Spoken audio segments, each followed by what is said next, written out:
श्री शिवाय नमस्तुभ्यम। जैसा कि हम सभी को पता है कि गुप्त नवरात्रे के दिन चल रहे हैं, तो गुप्त नवरात्रे बहुत ही शुभ माने जाते हैं। कोई भी नवरात्रे हो अपने आप में ही बहुत ही उत्तम और दुर्लभ माने जाते हैं।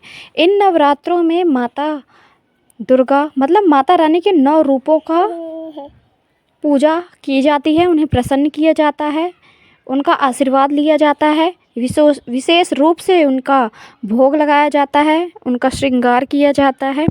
तो गुप्त नवरात्रों में अगर आप कुछ उपाय कर लेते हैं जो हम आपको बताने वाले हैं, पिछली वीडियो में भी मैंने बताया था, तो कुछ उपाय कर लेते हैं तो आपके जीवन में आने वाले कष्ट, आने वाले संकट, दुख, तकलीफ़ें सारी चीज़ें दूर होती हैं।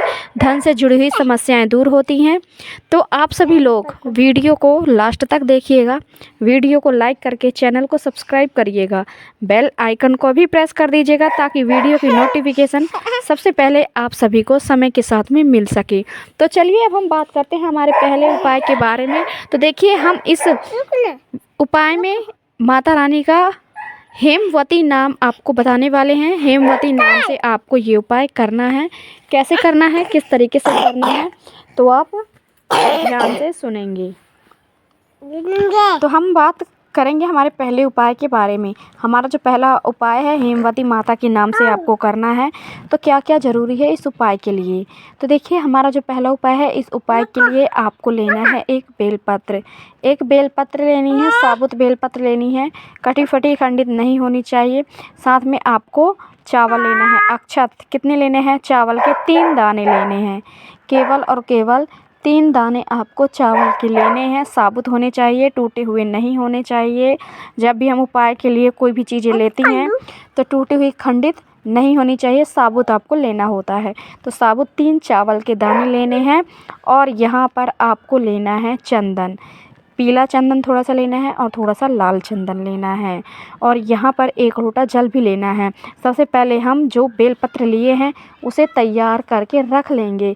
कैसे तैयार करना है, देखिए जो हमने बेलपत्र ली है उसे अच्छे से धोकर पोंछकर रख लेंगे। और जो आपने पीला चंदन लिया है, पीले चंदन का पेस्ट तैयार करेंगे। उस चंदन का टीका आपको बेलपत्र में जो बड़ी वाली पत्ती होती है पीछे साइड आपको लगाना है। पीले चंदन का टीका कुछ इस प्रकार से, ठीक है। और जो लाल चंदन आपने लिया है, लाल चंदन का भी पेस्ट बनाएंगे और बेलपत्र की छोटी दोनों पत्तियों में टीका लगा देंगे। और इसके बाद क्या करना है, जो आपने चावल के 3 दाने लिए हैं, जो चावल के आपने 3 दाने लिए हैं, एक चावल का दाना पीले चंदन के ऊपर जो आपने बेलपत्र में लगाया है बड़ी वाली पत्ती में, वहाँ पर चिपका देना है। और दोनों जो 2 बचे हैं चावल के दाने, दोनों छोटी पत्तियों में लाल चंदन जहाँ पर आपने लगाया है वहाँ पर चिपका देना है। ये हो गई आपकी बेलपत्र तैयार। और इस बेलपत्र को लेकर साथ में 1 लोटा जल लेकर आपको जाना है माता रानी के पास। यदि माता रानी की कोई भी प्रतिमा है, कोई भी स्वरूप की प्रतिमा है, वहाँ पर आप उपाय कर सकते हैं। यदि महादेव का शिवलिंग है तो महादेव के शिवलिंग के पास आप ये उपाय कर सकते हैं। और करना क्या है, महादेव के शिवालय में जाना है, शिवलिंग के पास। सबसे पहले आपको 1 लोटा जल अर्पित करना है महादेव के शिवलिंग के ऊपर। और फिर जो आपने बेलपत्र तैयार की है, इस बेलपत्र को आपको अर्पित करना है माता अशोक सुंदरी के स्थान पर। जब आप माता अशोक सुंदरी के स्थान पर ये बेलपत्र अर्पित कर रहे होंगे तो हेमवती माता का नाम स्मरण करना है। कौन सा नाम, माता हेमवती स्मरण करना है, उनका नाम लेना है।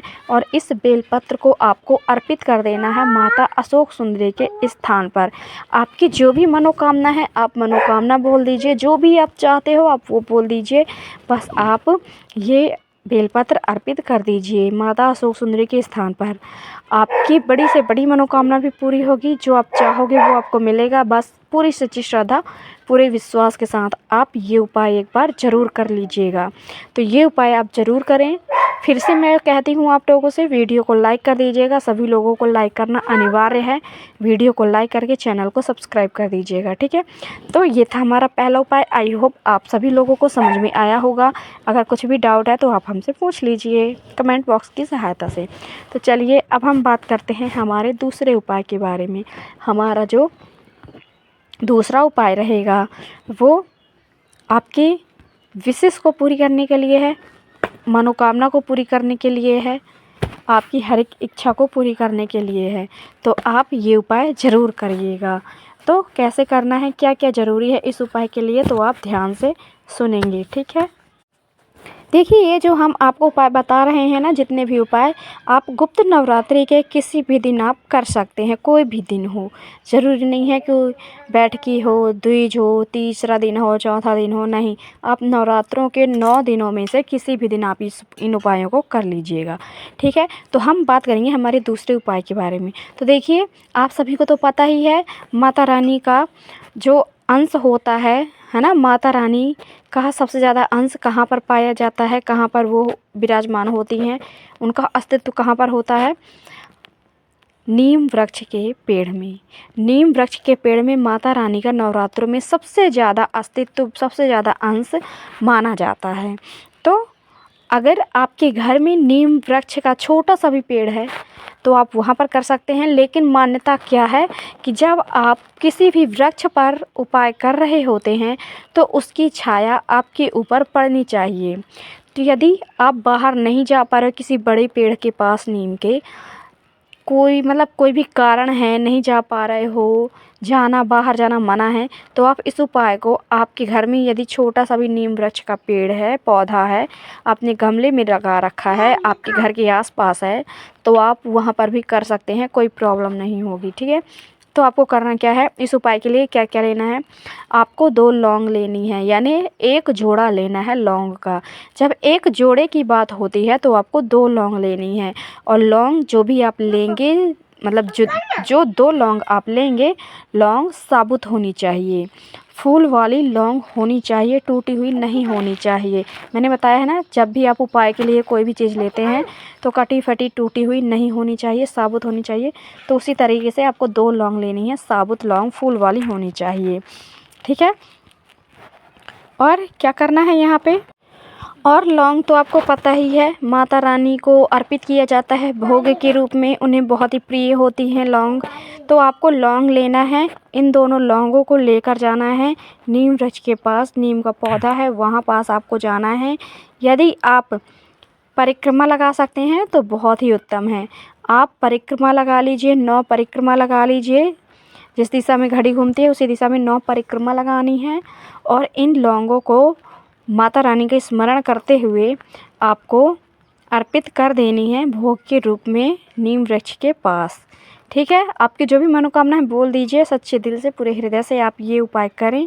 भोग के रूप में 2 लौंग अर्पित ज़रूर करें, माता रानी से प्रार्थना करें, आपका वो मनोकामना ज़रूर पूरी होगी जो भी आप चाहते हो, ठीक है। तो इस उपाय को आप ज़रूर करिएगा, गुप्त नवरात्रों के किसी भी दिन आप कर लीजिए, तो ये उपाय आप ज़रूर करिए। तो ये था दूसरा उपाय। चलिए हम बात करेंगे हमारे तीसरे उपाय के बारे में कि आपको तीसरा उपाय कैसे करना है, किस तरीके से करना है, ठीक है। तो आप ध्यान से सुनिएगा। अब हमारा तीसरा जो उपाय रहेगा, इस उपाय के लिए आपको यहाँ पर ज़रूरत है, जो सबसे पहले तो हम बता देते हैं कि किस चीज़ के लिए है ये उपाय, हम किस चीज़ के लिए कर रहे हैं। तो आपके घर में यदि कोई व्यक्ति ऐसा है रोग प्रवृत्ति वाला, यानी कि आपके घर में कोई ऐसा व्यक्ति है जो हमेशा बीमार रहता है, उसको बीमारियां रहती हैं, एक से बढ़ के एक बीमारियां लगातार बनती ही रहती हैं। जैसे कि किसी बीमारी की दवाइयाँ चल रही हैं, वो बंद होती नहीं हैं, फिर से दूसरी बीमारी आ जाती है, मतलब ऐसे ही बीमार रहते हैं व्यक्ति। तो आप उन लोगों के लिए करिए, रोग के लिए ये उपाय ज़रूर करिए। हमारा जो तीसरा उपाय रहेगा, इस उपाय के लिए जैसे हमने बताया, आप लोगों को यहाँ पे चाहिए एक बेलपत्र। एक बेलपत्र के साथ साथ आप सभी को यहाँ पर लेना है काली मिर्च। काली मिर्च आपको लेना है, 3 से 4 काली मिर्च ले लीजिए, साबुत होनी चाहिए। और इन चीज़ों को, बेलपत्र और काली मिर्च को, दोनों को साथ में लेना है और उस व्यक्ति के ऊपर से उतारना है क्लॉकवाइज, जिस दिशा में घड़ी घूमती है, 21 बार। जो व्यक्ति आपके घर में बीमार है उस व्यक्ति के ऊपर से घुमा लीजिए। और इस बेलपत्र और काली मिर्च को लेकर जाना है महादेव के शिवलिंग के पास, और महादेव के शिवलिंग के ऊपर भी आपको घुमाना है क्लॉकवाइज 21 बार, और उस व्यक्ति का नाम और गोत्र बोलते हुए कुंदकेश्वर महादेव का नाम स्मरण करते हुए इस बेलपत्र और काली मिर्च को अर्पित कर देना है महादेव की शिवलिंग के ऊपर और आपको प्रार्थना भी करते जाना है महादेव से और लास्ट में 1 लोटा जल आपको अर्पित कर देना है। ये उपाय करते हैं तो आपके घर का वो व्यक्ति बहुत ही जल्दी ठीक होने लगता है जो व्यक्ति आपके घर में बीमार है, और ये उपाय ज़रूर करिएगा, आपके घर की सारी बीमारियां दूर होंगी, वो व्यक्ति बहुत ही जल्दी ठीक होगा। तो ये था हमारा तीसरा उपाय। अब हम बात करेंगे हमारे चौथे उपाय के बारे में। हमारा चौथा उपाय जो रहेगा आपके घर के कष्ट के लिए, आपके घर में कष्ट चल रहे हैं, दुख चल रहे हैं, बाधाएं चल रही हैं, उन चीज़ों को दूर करने के लिए। तो आपको चाहिए क्या क्या इस उपाय के लिए, ध्यान से सुनिएगा किन किन चीज़ों की ज़रूरत पड़ने वाली है। यहाँ पर आप लोगों को यहाँ पर जो जो चीज़ें ज़रूरी हैं वो क्या क्या हैं। 1 चुटकी हरे मूंग चाहिए, हरे मूंग के दाने साबुत वाले। 1 चुटकी, ज़्यादा नहीं लेना है, केवल 1 चुटकी ही लेना है।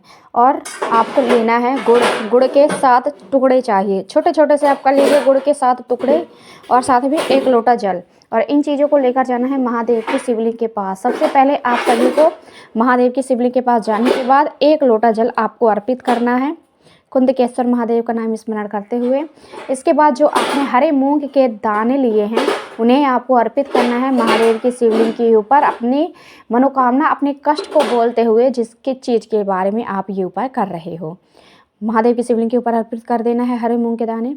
और जो आपके पास 7 गुड़ लिए हैं, गुड़ के टुकड़े छोटे छोटे, उन्हें आपको अर्पित करना है माता अशोक सुंदरी के स्थान पर।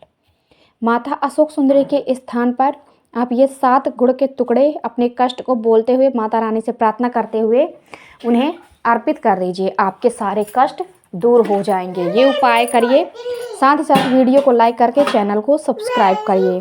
आपका दिन शुभ मंगलमय हो, यही कामना रहेगी मेरी हमेशा ईश्वर से। हर हर महादेव, जय शिव शंभू, जय हो भोलेनाथ की, जय हो माता।